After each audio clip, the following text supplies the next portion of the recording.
मुख्य बजट शब्दावली। बजट एक वित्तीय योजना जो सरकार की आय और व्यय का ब्यौरा देती है। इसमें राजस्व और व्यय के अनुमान, पिछले वर्ष के वास्तविक आंकड़े और वर्तमान वर्ष के संशोधित अनुमान शामिल होते हैं। वित्तीय वर्ष सरकार द्वारा लेखांकन और बजट के लिए इस्तेमाल की जाने वाली अवधि जो भारत में 1 अप्रैल से 31 मार्च तक चलती है।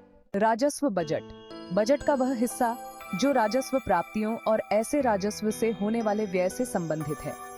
राजस्व प्राप्तियों में आयकर, कॉर्पोरेट कर, जीएसटी जैसे कर, राजस्व और ब्याज, लाभांश, शुल्क इत्यादि जैसे गैर कर राजस्व शामिल हैं। राजस्व व्यय से तात्पर्य सरकारी विभागों और विभिन्न सेवाओं के सामान्य कामकाज, ब्याज भुगतान, सब्सिडी और इसी तरह के अन्य खर्चों के लिए किए गए व्यय से है। पूंजीगत बजट का यह हिस्सा पूंजीगत प्राप्तियों और भुगतानों से संबंधित है। पूंजीगत प्राप्तियों में सरकार द्वारा लिए गए ऋण, भारतीय रिजर्व बैंक से उधार और विदेशी सरकारों और निकायों से प्राप्त ऋण शामिल हैं।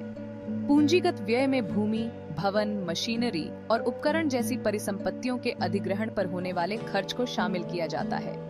इसमें शेयरों में निवेश, राज्य सरकारों, सरकारी कंपनियों, निगमों और अन्य पक्षों को केंद्र सरकार द्वारा दिए गए ऋण और अग्रिम भी शामिल हैं। राजकोषीय घाटा यह उधार को छोड़कर सरकार के कुल व्यय और उसकी कुल प्राप्तियों के बीच का अंतर है। सूत्र है राजकोषीय घाटा बराबर कुल व्यय घटा राजस्व प्राप्तियां और गैर ऋण पूंजीगत प्राप्तियां। इसका महत्व ये सरकार की कुल उधारी आवश्यकताओं को इंगित करता है। राजस्व घाटा ये राजस्व प्राप्तियों पर राजस्व व्यय की अधिकता है। सूत्र है राजस्व घाटा बराबर राजस्व व्यय घटा राजस्व प्राप्तियां और इसका महत्व यह अपने मौजूदा खर्चों को पूरा करने के लिए सरकार की वर्तमान आय में कमी को इंगित करता है। 7. प्राथमिक घाटा चालू वर्ष का राजकोषीय घाटा घटा पिछले उधारों पर ब्याज भुगतान। सूत्र है प्राथमिक घाटा बराबर राजकोषीय घाटा घटा ब्याज भुगतान। ये मीट्रिक ब्याज भुगतान को छोड़कर सरकार की उधारी आवश्यकताओं को दर्शाता है। 8.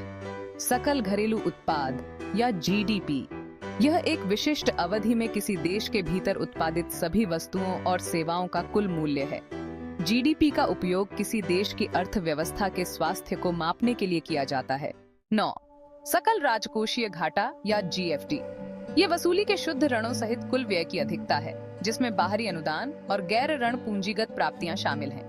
जीएफडी का महत्व यह है कि यह सरकार की कुल उधारी आवश्यकताओं को इंगित करता है। प्राथमिक राजस्व संतुलन यह ब्याज भुगतान को छोड़कर राजस्व प्राप्तियों और राजस्व व्यय के बीच के अंतर को दर्शाता है। यह उपाय महत्वपूर्ण है क्योंकि यह अपनी वर्तमान आय से अपने वर्तमान खर्चों को पूरा करने की सरकार की क्षमता को इंगित करता है। योजना और गैर योजना व्यय योजना व्यय पंचवर्षीय योजनाओं में उल्लिखित योजनाओं और परियोजनाओं पर व्यय को दर्शाता है। दूसरी ओर गैर योजना व्यय में सरकार के नियमित कामकाज पर व्यय शामिल है, जैसे ब्याज भुगतान, सब्सिडी, रक्षा और बहुत। यह ध्यान रखना महत्वपूर्ण है कि 2017 से 2018 के केंद्रीय बजट में योजना और गैर योजना व्यय के बीच के अंतर को समाप्त कर दिया गया था। भारत की संचित निधि वह निधि है जिसमें सरकार की सभी प्राप्तियों को जमा किया जाता है और सभी व्ययों को डेबिट किया जाता है। इसमें राजस्व प्राप्तियां, पूंजीगत प्राप्तियां और सार्वजनिक ऋण शामिल हैं। भारत की आकस्मिक निधि एक निधि है जिसका उपयोग अनफोर्सीन खर्चों को पूरा करने के लिए किया जाता है। यह भारत के राष्ट्रपति द्वारा संचालित होता है और इसके लिए संसद द्वारा बाद में अनुमोदन की आवश्यकता होती है। भारत के लोक लेखा में ऐसे खाते शामिल हैं जहां सरकार एक बैंकर के रूप में कार्य करती है, जिसमें भविष्य निधि, छोटी बचत और अन्य जमा शामिल हैं।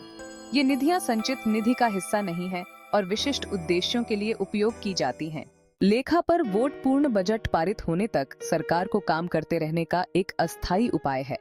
ये सरकार को छोटी अवधि के लिए अपने खर्चों को पूरा करने की अनुमति देता है।